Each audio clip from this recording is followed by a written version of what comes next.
Kalau kita bawa hadiah ya, misalnya kurma, apa ini malah nggak seneng, cemberut malah ya. Tapi kalau dibawakan minuman keras, dikasih rokok, ini kasih rokok ini, wah Masya Allah kamu memang baik sekali ya.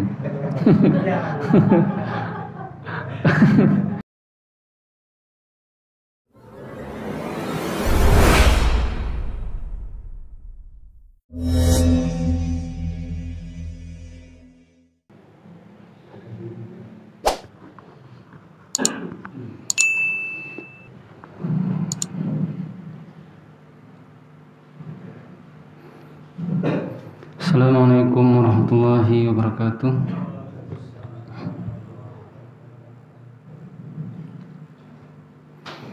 Alhamdulillah alladzi anzala as-sakinata fi qulubil mu'minin yazdadu imanan ma'a imanihim. Walillahi junudus samawati wal ard wa kana Allahu aliman hakima. Asyhadu an la ilaha illallah wahdahu la syarikalah wa asyhadu anna Muhammadan abduhu rasuluh. Sallallahu alaihi wa ala alihi wa ashabihi wa man tabi'ahum bi ihsanin ila yaumiddin wa sallama tasliman katsira amma ba'd. Ya ayyuhalladzina amanu taqullaha haqqa tuqatih wa la tamutunna illa wa antum muslimun. Ma'asyiral muslimin wal muslimat rahimakumullah. Alhamdulillah, segala puji bagi Allah Subhanahu wa taala yang telah melimpahkan banyak kenikmatan kepada kita sehingga pada malam hari ini kita bisa berjumpa kembali untuk melanjutkan kajian kita membahas kitab Makarimul Akhlaq yang ditulis oleh Syekh Muhammad bin Shalih Al-Utsaimin rahimahullah.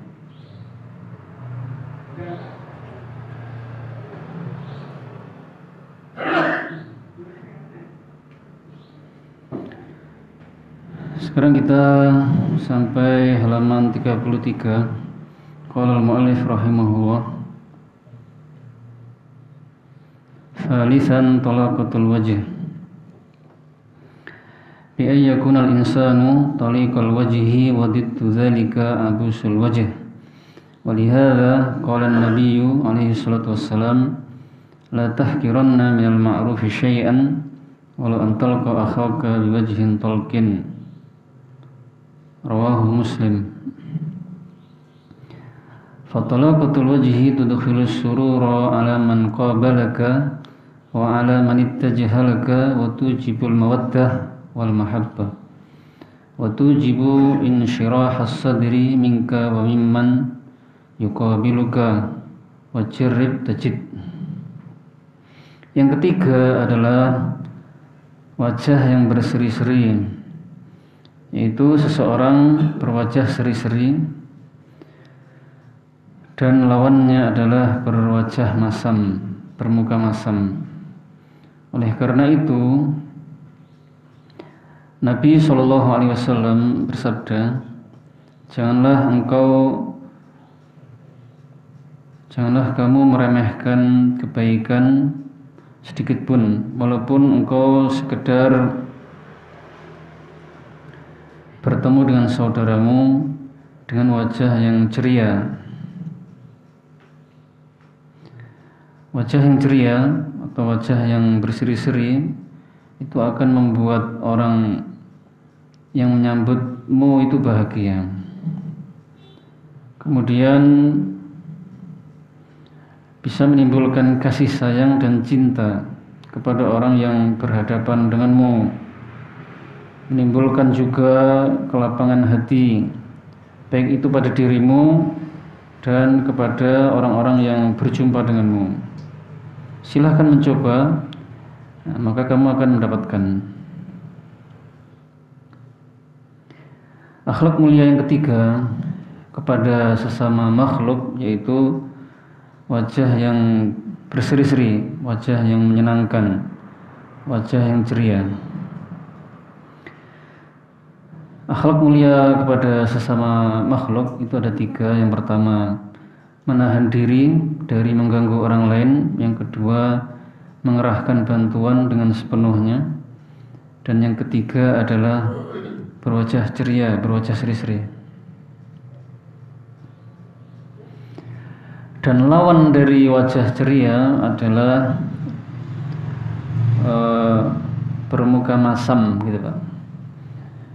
Bermuka masam, berwajah cemberut, berwajah yang menunjukkan tidak suka, berwajah yang menunjukkan benci,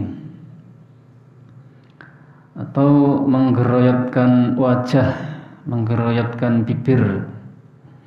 Bukan, tidak mesti harus digeroyotkan dengan tangan Pak ya, tapi ya gerakan bibirnya, wajahnya.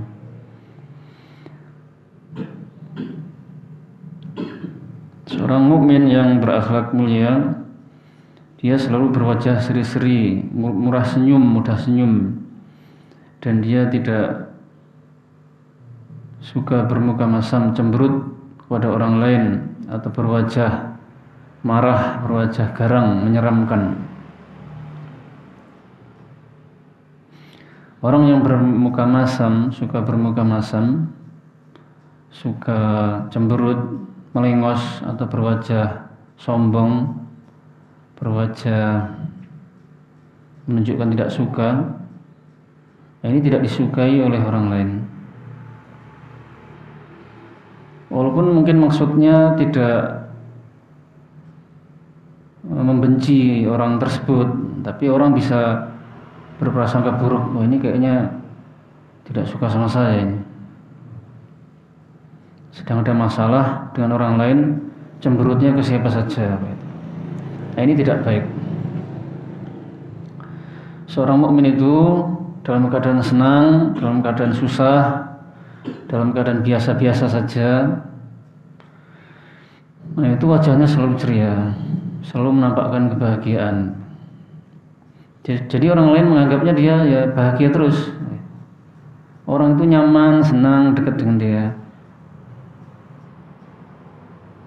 Jadi ada masalah itu berusaha ditutupi. Sedang sedih itu jangan sampai kita menampakkan sedih terus. Sedang ada masalah, marah, itu tetap berwajah ceria. Kita harus berusaha seperti itu. Sebagian orang beriman tuh ketika senang ceria, ketika marah ya marah, ketika sedih ya sedih. Nah, ini kurang baik.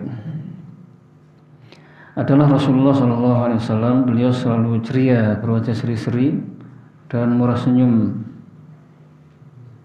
Ada seorang sahabat mengatakan, tidaklah aku bertemu dengan Rasulullah SAW kecuali beliau itu selalu senyum kepadaku.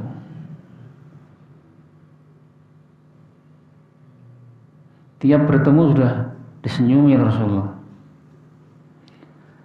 Jadi Rasulullah itu diantara akhlak mulianya memang selalu ceria, tidak pernah cemberut.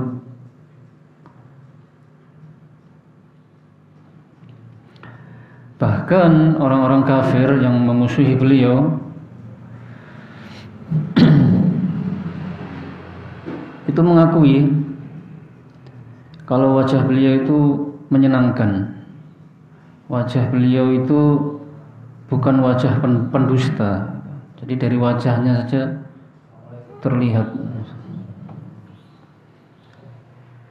Raja Herakla yang kafir juga mengakui bahwasanya beliau itu wajahnya wajah orang yang jujur. Jadi wajah itu memang wajah dan tatapan mata itu menunjukkan isi hati. Sebagaimana orang Arab ada yang mengatakan al-ainu wal wajhu sahatul qalb. Mata dan wajah itu adalah halamannya hati. Mata dan wajah adalah halaman hati. Kemudian berwajah ceria kepada orang lain itu akan membuat orang lain bahagia, membuat orang yang bertemu dengan kita itu bisa cinta, bisa menyayangi kita gitu.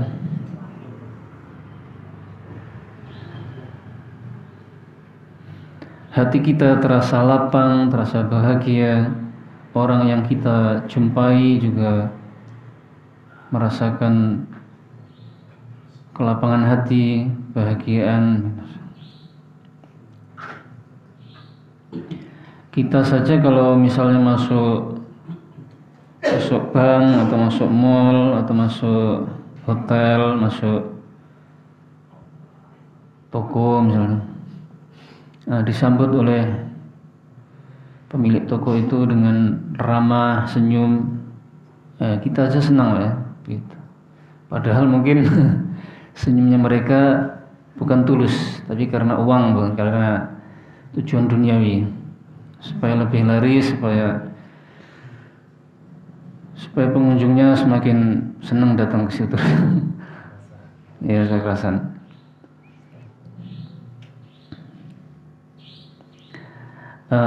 Salah satu akhlak ini juga sering diamalkan oleh orang kafir, terutama menyambut tamu, menyambut pengunjung. Mereka menerapkan 3S atau 2S, minimal 2S. Salam, senyum, sapa. Senyum baru sapa. Apa yang bisa kami bantu, Pak? Ada yang bisa kami bantu? Padahal wallahu alam, ya, kalau orang kafir memang tujuannya hanyalah tujuan dunia. Apalagi kalau seorang muslim yang ceria, yang senyum, menyapa dengan ramah, dengan tulus, nah itu lebih membahagiakan. Baik itu yang ramah maupun yang diramahi, berwajah yang ceria maupun orang yang diberi wajah ceria, semuanya bahagia. Dan wajah ceria itu juga baik untuk kesehatan ternyata. Menurut penelitian itu menjaga kesehatan, bahkan meningkatkan kesehatan.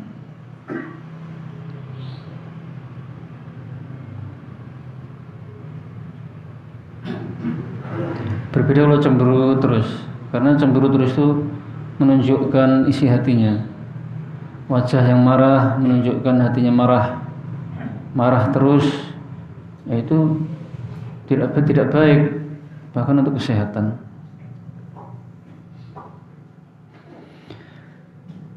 Lakin idza kunta abusan fa innan nasa yanfiruna minka wa la yanshurihuna bil julusi ilaika wa la bit tahadduthi ma'aka wa rubbama tusabbu bil maradil khatir wa huwa ma yusamma bil dhaqt. Fa inna inshiraha sadr wa talaqatal wajh min anja'il aqakir al-mani'ah min hadha ad-da'.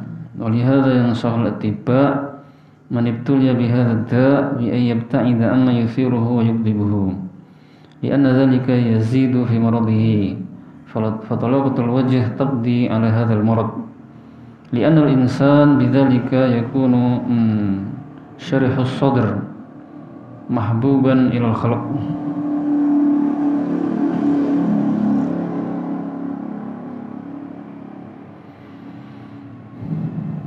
Apabila kamu berwajah cemberut, bermuka masam, maka orang-orang akan lari darimu. Mereka tidak merasa nyaman duduk denganmu dan juga tidak nyaman berbicara, ngobrol denganmu. Dan bisa jadi orang yang suka bermuka masam akan terkena penyakit yang berbahaya, yaitu tekanan darah tinggi. Maka kelapangan hati dan wajah yang ceria itu salah satu obat yang ramuan yang paling berkhasiat untuk mengobati penyakit ini, penyakit tekanan darah tinggi tadi. Oleh karena itu, para dokter menasihatkan siapa saja yang sudah terkena penyakit ini agar menjauhi segala sesuatu yang bisa membuatnya marah.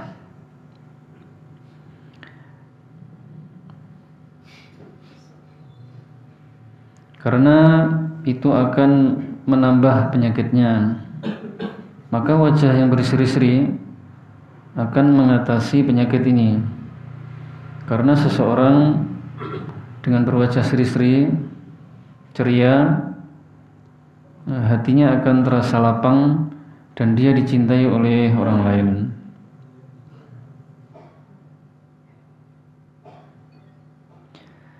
Jadi kalau kita berwajah cemberut, bermuka masam, berwajah yang menunjukkan tidak suka, maka orang-orang akan lari dari kita. Dari kejauhan aja sudah malas mau ketemu gitu ya, sudah mau lari saja.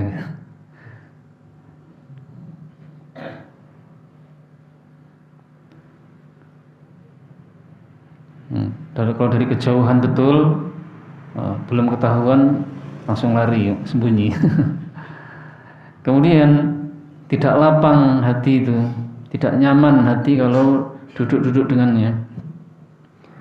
Duduk-duduk dengannya, ngobrol-ngobrol dengannya itu sudah rasanya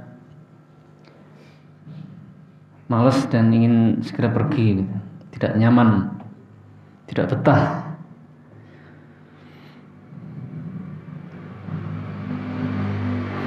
Apalagi yang berwajah seri-seri, apalagi orang yang berwajah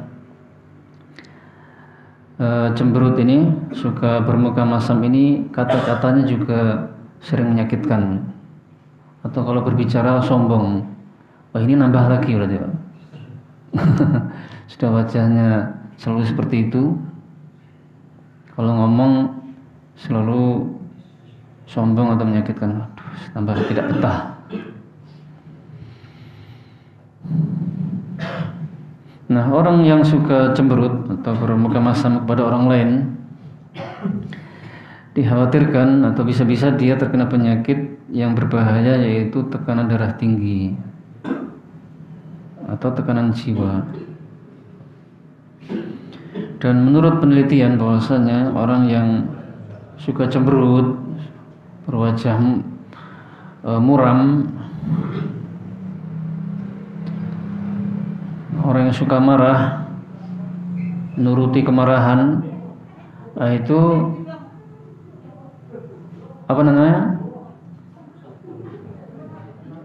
detak jantungnya itu berdetak lebih kencang 5 kali lipat. Jadi jantungnya berdetak lebih kencang 5 kali lipat dari yang normal.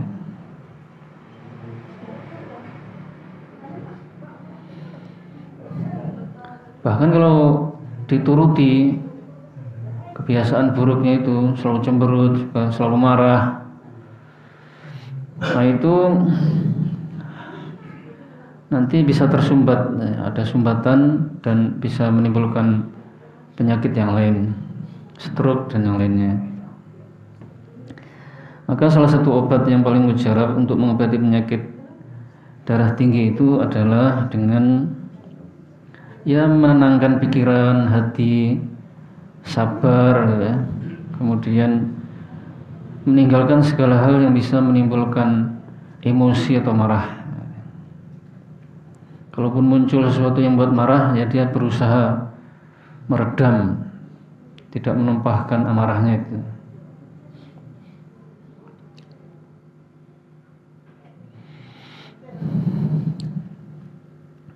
Karena memang obat atau penawar untuk penyakit kayak tekanan darah tinggi itu, ya ada obat untuk psikis dan fisik.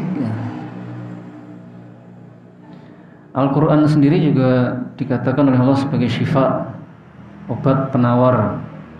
Al-Quran itu penawar bagi penyakit fisik dan psikis jiwa. Begitu juga tekanan darah tinggi ini bisa diobati dengan fisiknya diobati, dengan cara ya rutin olahraga, kemudian pola makan yang teratur dan yang baik, kemudian tidak mengkonsumsi alkohol, rokok, narkoba dan yang lainnya, tidak berlebihan dalam makan, tidak berlebihan dalam mengkonsumsi gula, garam.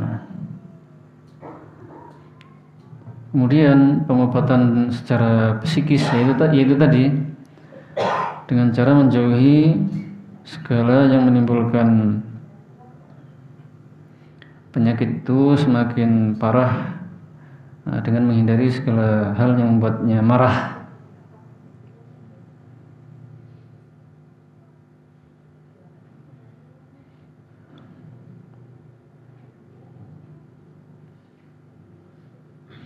Maka berwajah seri-seri, berwajah ceria itu akan mengatasi penyakit ini. Kemudian di samping penyakitnya itu akan sembuh, insya Allah, hatinya pun akan lapang. Orang yang murah senyum itu berarti kan berusaha menenangkan hatinya dan pikirannya. Berarti hatinya tenang, stres-stres juga berkurang.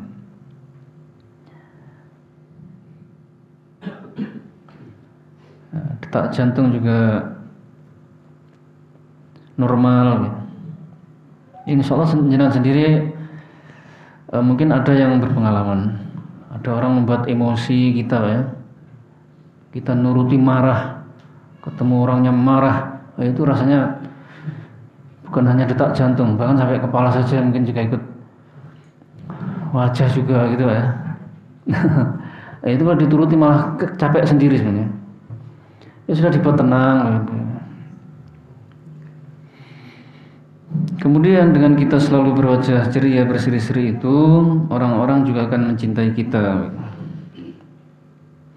Orang akan nyaman dengan kita, bahagia, pokoknya senang lah.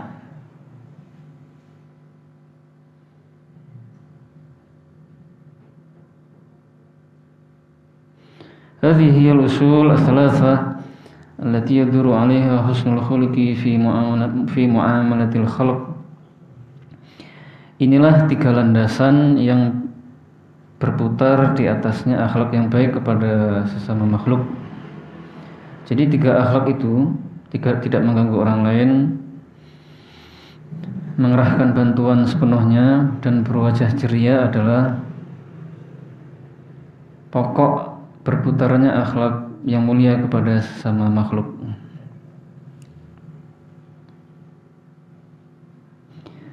Berikutnya, ya ini contoh. Wa min husnil khuluqi ma'al khalq husnul mu'asyarah ma'al asdiqa wal aqarib wal ahl, fala yadhiqu bihim wa la yudayyiqu 'alaihim, bal yadkhilu surura 'alaihim biqadri ma yumkinuhu fi hududi syari'atillah. Wa hadzal qaidu la budda minhu li anna minan nas man la yusarru illa bi ma'siyatillah wal iyadzu billah. Fa hadza la nuwafiquh, lakin idkhalu sururi 'ala man yattasilu bika min ahlin wa asdiqa wa aqarib fi hududi syara' min husnil khuluq. Wa li hadza qala an-nabiy alaihi salatu wassalam, khairukum khairukum li ahlihi wa ana khairukum li ahli. Rawahu Tirmizi wa Ibnu Majah. Di antara akhlak yang baik kepada sesama adalah bergaul yang baik kepada teman-teman, kerabat dan keluarga. Maka tidak merasa susah dengan keberadaan mereka dan tidak mempersusah mereka, tapi hendaklah dia membahagiakan mereka sesuai kemampuannya dalam batasan-batasan syariat Allah. Dan batasan ini adalah keharusan. Karena di antara orang-orang ada yang sukanya itu kalau bermaksiat kepada Allah. Na'udzubillah. Maka ini kami tidak setuju. Tetapi membahagiakan orang lain yang berhubungan dengan kita, baik itu keluarga, teman, kerabat, haruslah dalam batasan-batasan syariat, dan itulah akhlak yang baik. Oleh karena itu Rasulullah SAW mengatakan, sebaik-baik kalian adalah yang paling baik kepada keluarganya, dan aku adalah yang paling baik di antara kalian kepada keluargaku. Contoh akhlak yang baik kepada sesama adalah bergaul yang baik kepada keluarga, kepada kerabat dan teman-teman. Dengan keberadaan mereka itu kita tidak merasa susah, tidak merasa resah, tidak merasa gelisah gitu ya. Misalnya ada keluarga atau kerabat, ada saudara datang ke rumah, ya hendaknya kita senang menyambut, tidak susah, waduh datang ke sini gitu. Baru 2 minggu sedang sini lagi, apalagi sekarang malah nginep 1 minggu, sedih gitu ya. Hendaknya kita tidak seperti itu. Hendaknya kita senang, membuat mereka senang juga. Jadi kita merasa senang dengan kedatangan mereka dan berusaha menyenangkan mereka, bukan malah menyusahkan dan merepotkan. Kalau bisa ditempatkan di kamar yang bagus ya.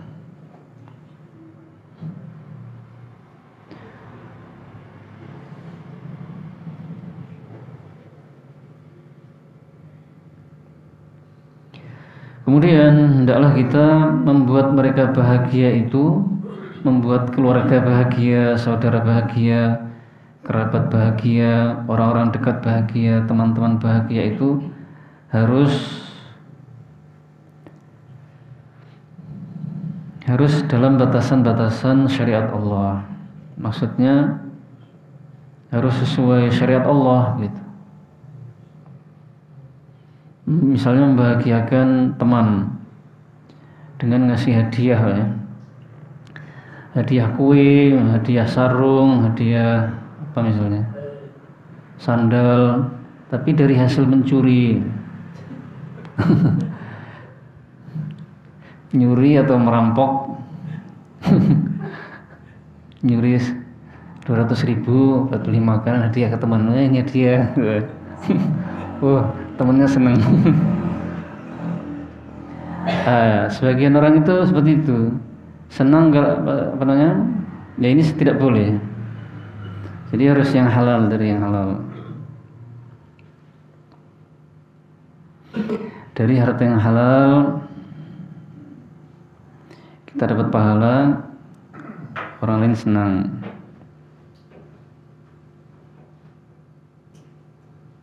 Tetapi ada juga sebagian orang itu senangnya kalau maksiat. Maksudnya gini, kalau kita bawa hadiah ya, misalnya kurma, apa ini malah gak seneng, cemberut malah ya. Tapi kalau dibawakan minuman keras, dikasih rokok, ini kasih rokok ini, wah Masya Allah kamu memang baik sekali ya.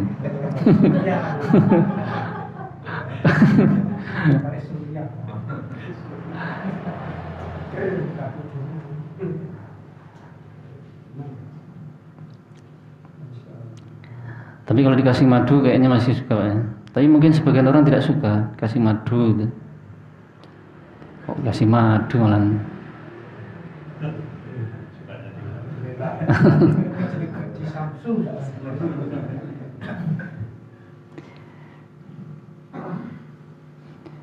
Akhlak yang baik membuat orang lain bahagia, tapi dalam batasan-batasan syariat Allah. Dan tentu orang yang paling kita utamakan dalam perbuatan baik adalah keluarga kita dahulu. baru kemudian yang lain. Oleh karena itu Rasulullah SAW mengatakan khairukum li ahlihi wa ana khairukum li ahli. Sebaik-baik kalian adalah yang paling baik kepada keluarganya, maksudnya kepada istrinya. Dan aku adalah yang paling baik di antara kalian kepada keluargaku, maksudnya kepada istriku.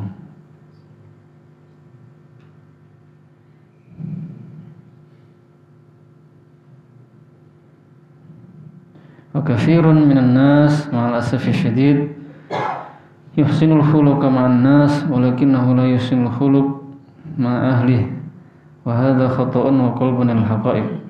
Fa kaifa tuhsinul khuluqa ma'al aba'id wa tusi'ul khuluqa ma'al aqarib. Tapi banyak dari manusia sangat disayangkan sekali. Ma'al asafi syadid itu artinya sangat disayangkan sekali. Mereka berakhlak baik kepada orang lain, tapi berakhlak buruk kepada keluarganya. Nah, ini adalah kesalahan dan pemutarbalikan fakta yang seharusnya. Nah, bagaimana dia bisa berakhlak baik kepada orang-orang yang jauh, tapi malah berakhlak buruk kepada orang-orang yang terdekat. Nah, ini aneh sekali. Jadi sebagian orang itu kepada orang lain malah baik, traktir, suka ngasih apa. Bahkan orang yang sudah kaya dikasih juga, atau perlu bantuan apa, saya siap bantu gitu ya. Tapi kepada anak istrinya dia berakhlak buruk. Anak istrinya dibentai setiap hari. Istrinya minta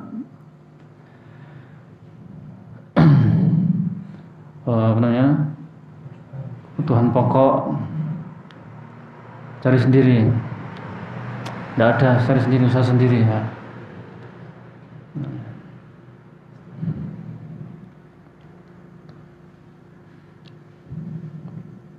Atau anaknya dijewer terus. Karena sebagian orang tua itu ada yang memang galak kepada anaknya.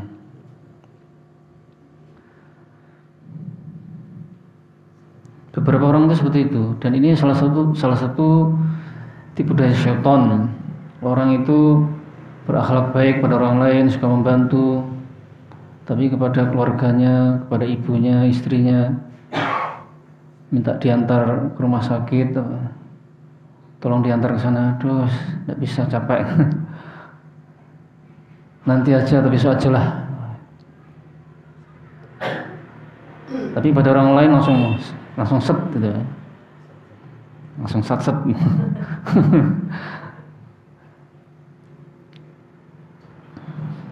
Nah, ini kesalahan yang besar dan memutarbalikkan fakta atau memutarbalikkan yang seharusnya. Seharusnya yang keluarga yang terdekat itu didahulukan daripada yang lain. Kalau ada uang banyak atau uang tidak banyak, ya didahulukan, dicukupi dulu keluarganya, baru kemudian yang lain.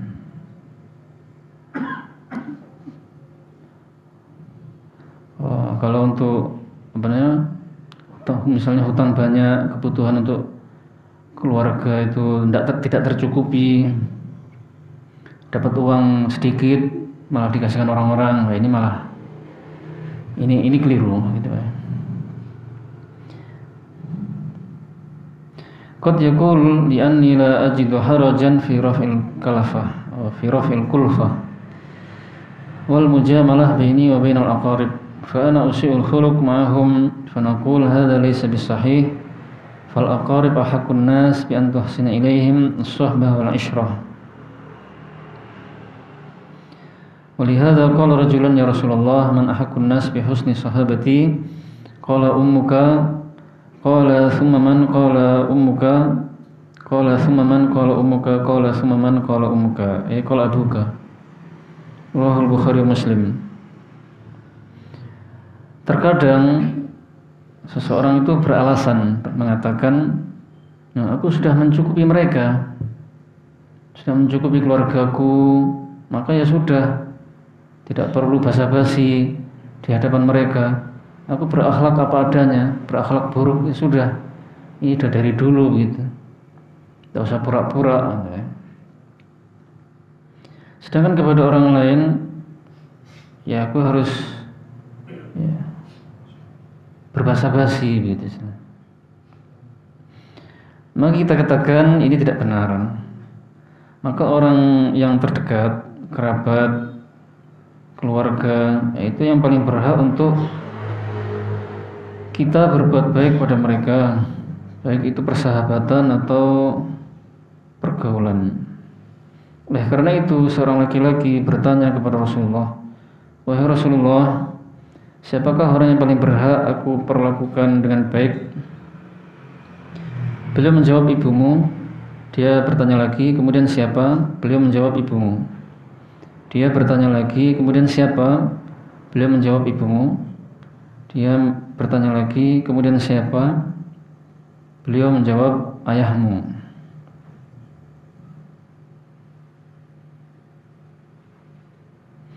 Jadi ada sebagian laki-laki beralasan begitu, yang penting keluargaku sudah saya cukupi, kebutuhan-kebutuhan saya cukupi, kemudian akhlak saya buruk ya sudah, tidak masalah, karena mereka sudah memang sama saya terus di rumah setiap hari, nggak perlu basa-basi. Kalau kepada orang lain ya harus basa-basi gitu. Nah, ini kebodohan dan kesalahan yang besar. Justru keluarga, kerabat, dan yang terdekat itu haruslah yang kita dahulukan dalam perlakuan baik, berakhlak baik.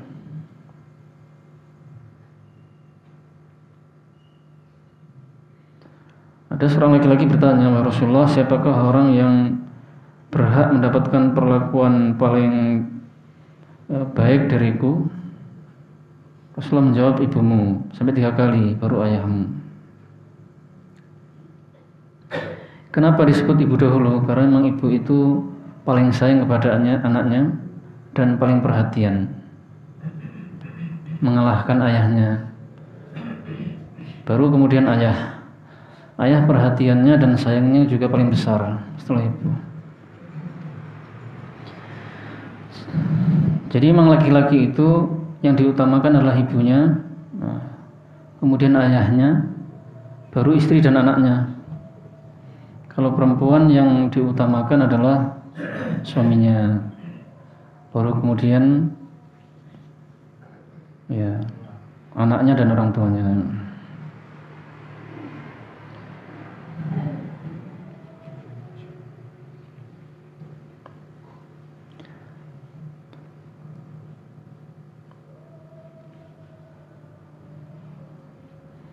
Tapi ada sebagian laki-laki itu ya keliru. Kepada istri itu malah sangat baik, kepada ibunya atau ayahnya buruk. Dia mengutamakan istrinya, ini keliru. Sebagian istri juga keliru. Suaminya berbuat baik kepada orang tuanya yang sedikit, ya, tidak banyak, itu saja sudah dianggap berlebihan. Oh, kok gitu ya?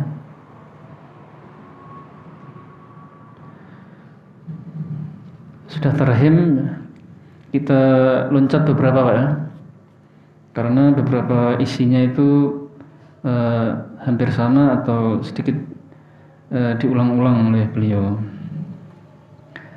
Sekarang tentang cara untuk mendapatkan akhlak yang mulia.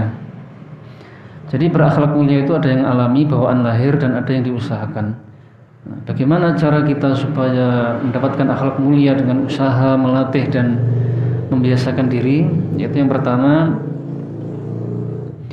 ayanzuru fi kitabillah wa fi sunnati rasulih sallallahu alaihi wasallam. Tidak saya baca seluruhnya ya, intinya saja.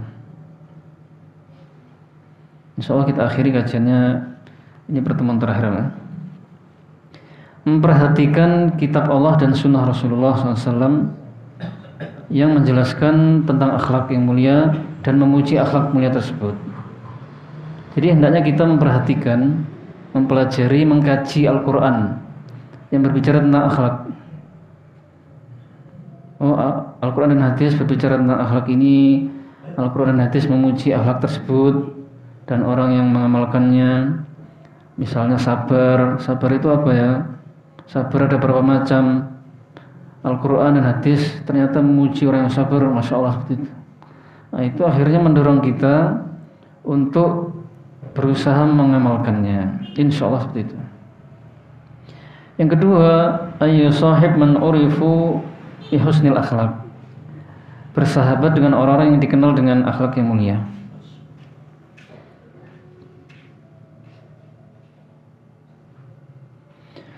Karena teman akrab, teman yang baik itu akan mengajak kepada kebaikan dan mencegah kita dari keburukan. Teman yang buruk akan mengajak kepada keburukan. Pengaruh teman yang baik dan buruk itu sangat besar kepada agama kita, akhlak kita, dan bahkan dunia kita gitu. Pengaruhnya sangat besar, pasti mempengaruhi.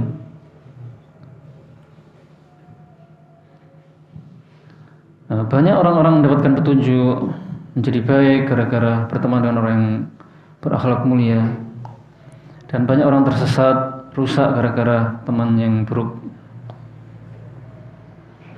Maka jangan sampai kita berteman dengan orang-orang kafir, ahli bid'ah, orang-orang fasik, dan orang-orang yang rakus tamak kepada dunia.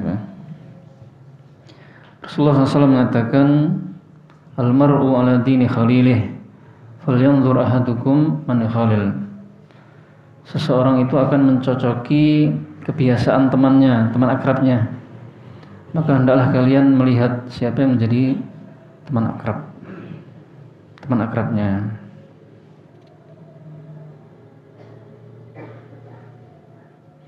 Yang ketiga, thalithan ay yata'ammal al-insan madza yatarattabu ala su'i khuluqih. Hendaknya seseorang memperhatikan akibat buruk dari akhlak buruk yang dia lakukan.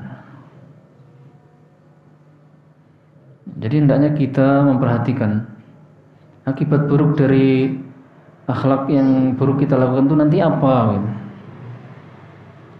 Misalnya suka berbohong. Wah nanti akibatnya kita akan dibenci, sangat dibenci oleh orang lain itu ya. Dijauhi dan dikenal dengan sifat pembohong. Akhirnya insya Allah kita meninggalkannya. Kalau kita menyakiti orang lain, apa dampak buruknya? Dampak buruknya, kita akan dibenci oleh orang itu, dijauhi. Dan juga nanti suatu saat akan ada orang yang menyakiti saya, menyakiti kita. Gitu. Jadi kalau kita menyakiti orang lain, suatu saat akan ada yang membalas. Gitu. Akhirnya, insya Allah kita terjaga dari menyakiti orang lain itu.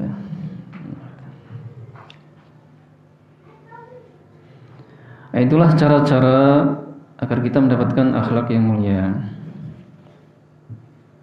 Berikutnya tentang gambaran akhlak yang mulia yang dicontohkan oleh Rasulullah SAW. Ini juga tidak saya terjemahkan, diringkas-ringkas saja ya. Jadi Rasulullah adalah suri tauladan kita dalam segala hal akhlak, ibadah, muamalah dan seluruhnya. Beliau akhlaknya itu paling mulia, manusia paling sempurna akhlaknya. Beliau sangat lembut kepada anak kecil, bahkan juga bercanda dengan anak kecil. Bercanda maksudnya untuk menyenangkannya, Pak. Bukan untuk menyakitinya. Kadang ada orang itu bercanda dengan anak kecil tapi maksudnya ini bukan itu maksudnya.